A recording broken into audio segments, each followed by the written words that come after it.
first came my songbook, or chanson. But after that, I needed a book that would get my students to the Vivaldi A minor concerto and the Kaiser etudes. Because I really did not like the available possibilities, I decided to write one myself. And it's here that my Melodies book was born.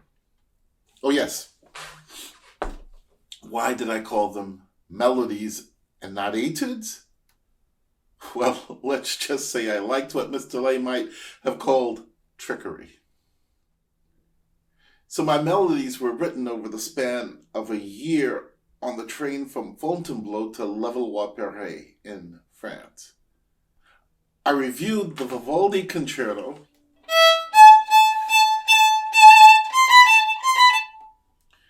and Kaiser etudes with the following question in mind. What does a student need to be able to do mechanically to be successful in the study of these works? For each area that I found, I wrote a melody that would lead to the acquisition of that skill. This generally took about a week, and then I would test it on my older students at the Conservatoire Maurice Ravel de Levallois-Perret. When I finished, I had composed 16 melodies. They follow the key order of A major, D major, G major, B flat major, and E flat major. In effect, these show that all melodies, when viewed through the lens of tetrachords, are scales transformed. So let's have a look at some of my melodies and get a closer idea of just what I did. All right, when showing Melody 1 to a student for the first time, the student's eyes will open wide and they will probably say, "So many notes," and be afraid to try. At this point, I ask them to play a 1-octave scale ascending.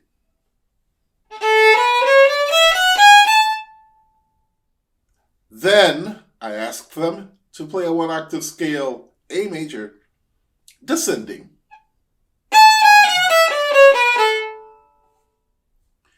At this point, I ask them to double the first note of the descending scale. I ask them to put an open E before the first A. I ask them to play the open E twice as long. And suddenly they catch on. Here, let me play the melody for you.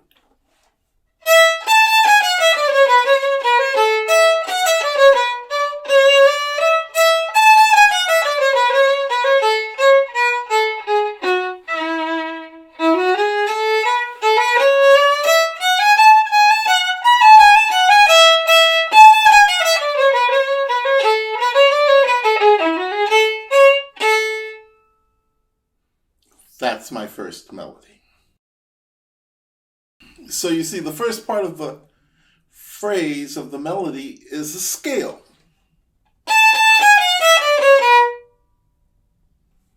From here, learning how to practice and memorize can begin to be implemented, as the form of this in most of the melodies are A, B, A, B, A.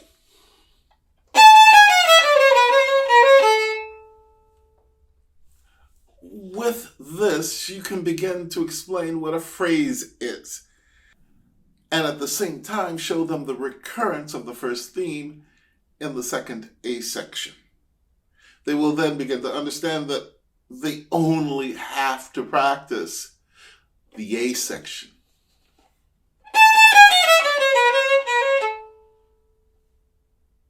Thus saving time and allowing for a more intense practice. That was my first melody. The second one is interesting. I think, at least. You see, in this one, we start doing left-hand pits. Third finger, second finger, first finger. This melody, melody 2, is used to set the left-hand gesture.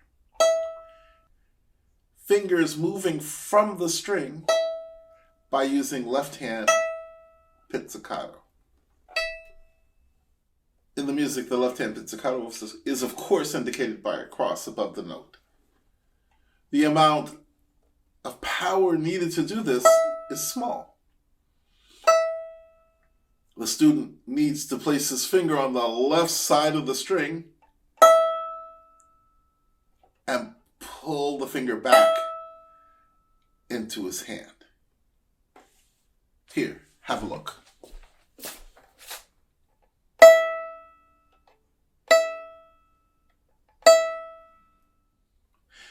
Now, the bow should be at the tip so that the resulting sound would be closer to the pizzicato. It's more like a hit rather than a smooth tone. This melody at first glance is about the alternating of the bow with the left-hand pits. But as I've just said, it's as well about how to pull your finger from the string. It's for this reason that it's being taught at such an early age. You've never lived till you see a 6-year-old do this.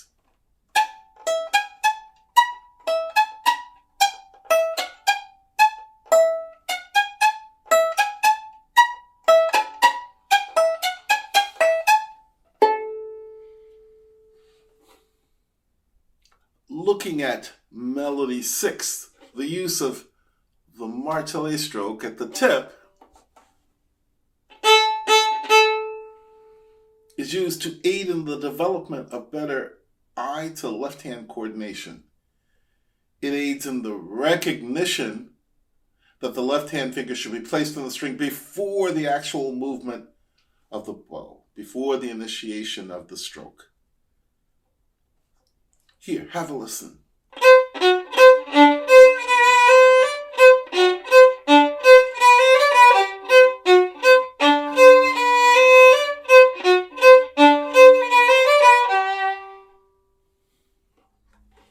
Well, have you gotten an idea about what's found in my book? Well, you see, I composed these 16 melodies over 30 years ago and have been using them. Some of my students have as well, with much success ever since. Here's hoping that you find them as useful as I have. Oh, I forgot something. You remember? You see, I wrote these short shifts, 8 short shifts, at the end of the book. Well, they are simple, and the idea is simple. Here, let me show you. You play the melody in first position,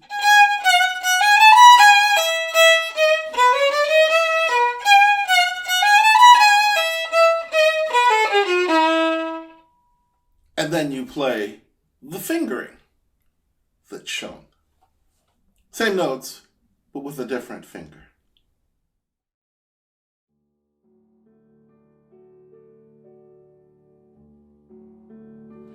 And that's that. That's my introduction to my etude, aka melody.